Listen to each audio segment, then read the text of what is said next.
1-5, The Illusion of Prophecy. Jim Asterisk, all right, I suppose you still have a lot to say. A marathon isn't run in a day, and the Taisha Book doesn't seem like something to master overnight either. We'll study it slowly over time. There are 6 more talks to come. We can discuss the serious issues later. Since you say Taisha knows everything and can answer every question, start by answering one that has bothered me for years. I know perhaps this isn't the ideal setting for questions like this, but could you please not dance around it and give me an answer that satisfies me? This question has bothered me for years, and now I finally have the chance. Since Taisha knows past and future, what will happen in the next 10 years? Is there going to be a 2012 style end of the world or anything like that?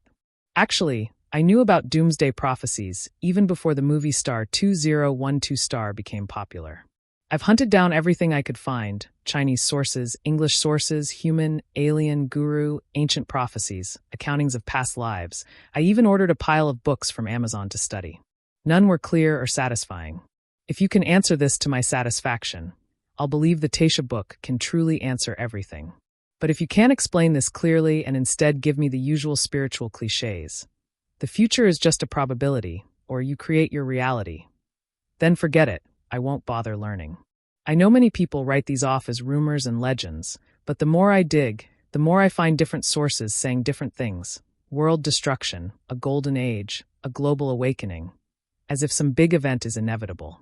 The deeper I research, the more suspicious it seems. What is the real truth about the future? If you feel revealing future details would be revealing secrets or might cause fear, you don't have to publish this in the final book. Just satisfy my curiosity. Since Taisha knows everything, will there be solar storms? Global catastrophes? Pole shifts? Stock market crashes? Planes falling from the sky? A world war? Everyone wants to ask these things. If the world is going to end like in the movies and America's destroyed, your Taisha study clients wouldn't even need to prepare for study abroad. Taisha * Jim, I can communicate with Taisha freely, and I could help you get any answer. But would that truly satisfy you? Fear of not knowing is itself a fear, and no fear is ever satisfied by getting more information. You'll only chase ever more answers until you confuse yourself completely. In chasing, you feed your fear. You are effectively brainwashing yourself. You find what you seek. You believe what you already believe. You're not making dispassionate logical judgments. Your brain has little true judgment. It simply looks for and reinforces its prior beliefs. So even if I satisfy part of your curiosity is never fully satisfied. After this answer, you'll have another question, and then another about past lives, Earth's history and future, and so on. I could answer those questions, in full detail, even surprisingly so, but would a single answer truly satisfy you? Jim * all right. Right now I can't hear Taisha's answers. Perhaps because I have preset expectations or my brain is too noisy. So I want you to answer. After you answer, I'll practice letting go of chasing answers. But I truly want to know. You must understand, it's like being halfway through a TV show when the power goes out at the climax and you don't know the ending. Let me first hear your answer and see what you get from communicating with Taisha, then I'll practice not chasing answers. Prove to me Taisha really exists and what benefit it brings. Otherwise, why would anyone seek it? It's like ping pong. If I'd never seen anyone play, how would I know I can? You should demonstrate. And since you claim to know about past lives, say it too. Don't just wave it off as illusion or tell me the usual lines like, yesterday is history, tomorrow is a mystery, today is a gift. That won't satisfy me. Taisha * rest assured, I won't avoid your question. Avoidance is merely a form of fear. If you could make me avoid answering, I would thank you for the lesson. First, I must point out there's a specific reason you're interested in future prophecies and gurus' predictions. It's not a universal interest. Most people aren't interested in doomsday prophecies, aliens, or a new age. For most, these topics feel irrelevant to daily life. Your persistent curiosity about past lives and future prophecies is not accidental. Nothing in this world is accidental. Taisha is nudging you. Some things truly matter to you, and your inner Taisha urges you to seek answers. Many people watch the movie star 2012 star, but only a few study the material seriously. Most simply echo belief or disbelief without deeper inquiry. Acting on inner prompts from Taisha, doing things others label naive or foolish, often looks absurd to those around you. Sometimes even you don't understand why you care so deeply about something others regard as insubstantial. In the future, you can use that inner drive to pursue things others won't understand. Treat it as the guidance of Taisha. Being ridiculed is often the best sign that Taisha is present. However, you, and most people who seriously pursue answers to these questions, are being misled by your mind virus, falling into obvious traps. Because you are searching outward, such pursuit will never bring you real answers. Instead, you will only encounter greater confusion and fear. Remember what we said before, all outward seeking is brainwashing. It only creates more confusion and fear. Before answering what your future truly is, let's first talk about what prophecy really means. You may think of it as a mystical ability, perhaps even the most useful skill you can imagine. With it, you would never have to fear a stock market crash, natural disasters, getting hit by a car, or being bitten by a dog. You could avoid misfortune, seize opportunities, make money, succeed in love, and be invincible. So, what is the future? The future is only time. It is simply a script you write within time. For anyone who can fully communicate with Taisha and truly understands the essence of the information they receive, if they truly wish to help the world, they would never use such communication to make prophecies. Because they know, time is the greatest illusion. Prophecy itself is a confirmation of this illusion. By spreading messages about what the future will be like, one not only fails to help the world but actually deepens people's fear and dependence on time, reinforcing a victim mentality. Therefore, any true wise master, once they reach the second step on the path of Taisha and even gain prophetic ability, will never speak of prophecy. Indeed, by communicating clearly with Taisha, they inevitably see many visions of the future, about themselves, the world, or the universe. But these are merely byproducts, and troublesome ones at that. These visions are, in fact, another manifestation of an upgraded mind virus. For as you progress to the second step of Taisha, your mind virus also upgrades. And one of these so-called upgraded abilities is prophecy. Those who walk the path of Taisha understand more clearly. What they see is only what they want to see. It may indeed be the future, but it is only their own future and has nothing to do with the world. They will never spread such visions as if they were sensational prophecies, because they know that doing so not only helps no one, but also creates division in the world and further obstructs their own path. No true master wastes time pondering prophecies of the future, because any pursuit of the future is a denial of the power of the present. A wise master is always vigilant against becoming a victim in any form. Therefore, they will decisively block out such prophecies, clearing them away just like clearing away mind viruses. Everyone only sees what they want to see, whether it's aliens or magicians, whether through a crystal ball or a magic mirror, whether at the second or third step of Taisha's path.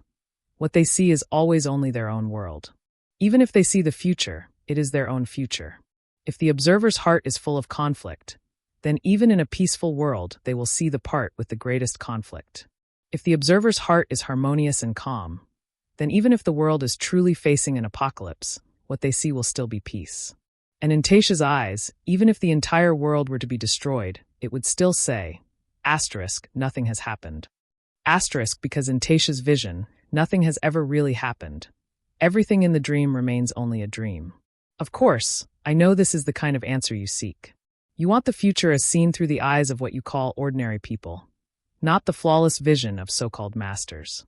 But those so-called prophecies you see in your thirst for answers about the future, about what will really happen, are essentially what your mind virus wants you to see. They certainly do not come from your Taisha. The true messages from your Taisha have all been ignored by you. All the answers about the future you gather outwardly, whether attributed to Buddha, Jesus, aliens, or masters, are either misinterpretations by the spreaders or direct brainwashing aimed at you. This is indeed the truth. Almost all so-called prophecies of the future are, without exception, spreading fear. From thousands of years ago until now, in which era was the world not filled with predictions about the future? Many of those making so-called prophecies have the purpose of spreading fear, releasing mind viruses. Every person in this world can only be controlled by the world and by their own mind viruses when they are constantly brainwashed by fear. Of course, even if someone does not chase after prophecies about the future, they are still outwardly chasing after all kinds of other information. And all of this stems from the same fear of information. The news you encounter in life, such as the market will surge today, the market will crash tomorrow. This country is going to war. That region is facing disaster. You might get hit by a car.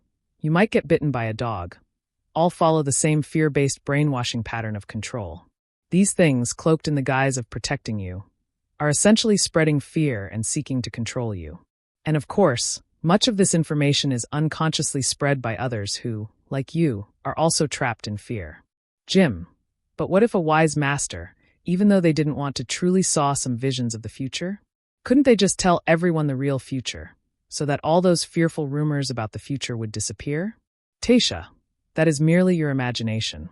How many truly wise masters have told people countless times, there is no future.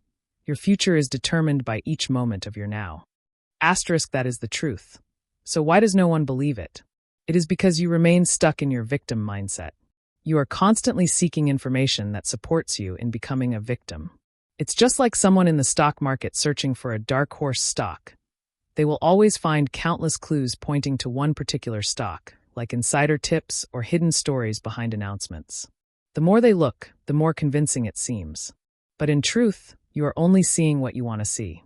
When we talk about prophecies of the future, it is not like predicting that the sun will rise, where nearly everyone sees the same script.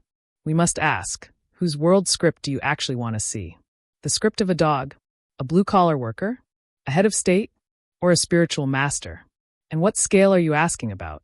The script of a small village or of an entire nation? Different scales reveal entirely different outcomes.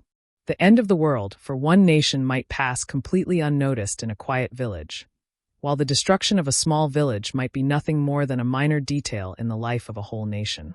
You might wonder why I need to distinguish so carefully. Isn't there just one single future for the world? Of course, it's not that simple. It's exactly because you keep thinking about the world in such oversimplified terms that you are so easily manipulated by so-called prophecies. If, like me, you face any prophecy by first asking, why is this person making this prophecy? Are they spreading fear or love? Whose future are they seeing? Their own, someone else's, a dog's, or a master's? Are they seeing the future of a small village or of a whole nation? If you ask these questions one by one, you will no longer be so easily blinded by fear, nor bound by childish ways of thinking that are actually very easy to see through. For example, imagine someone once witnessed a car accident on a Wednesday, which left a deep psychological shadow. From then on, they believed that anyone going out on a Wednesday could face tragedy. So they absolutely refused to go out on Wednesdays, and even frantically tried to stop everyone else from doing so. They told people, "Don't go out on Wednesdays, you'll get hit by a car." That too is a kind of prophecy. How would you see this prophecy? Isn't it extremely childish and laughable? Yet from the perspective of the one making the prophecy, they are not entirely wrong. They genuinely believe they are protecting you. In their eyes, even a 1 in a billion chance is still possible. And for the person it happens to, it is 100% disaster. So why do you dismiss this prophecy as ridiculous, yet spend so much energy pondering over apocalyptic prophecies? What method would you use to dissolve this obviously absurd prophecy? In truth, you can use the very same method to free yourself from the influence of all other prophecies.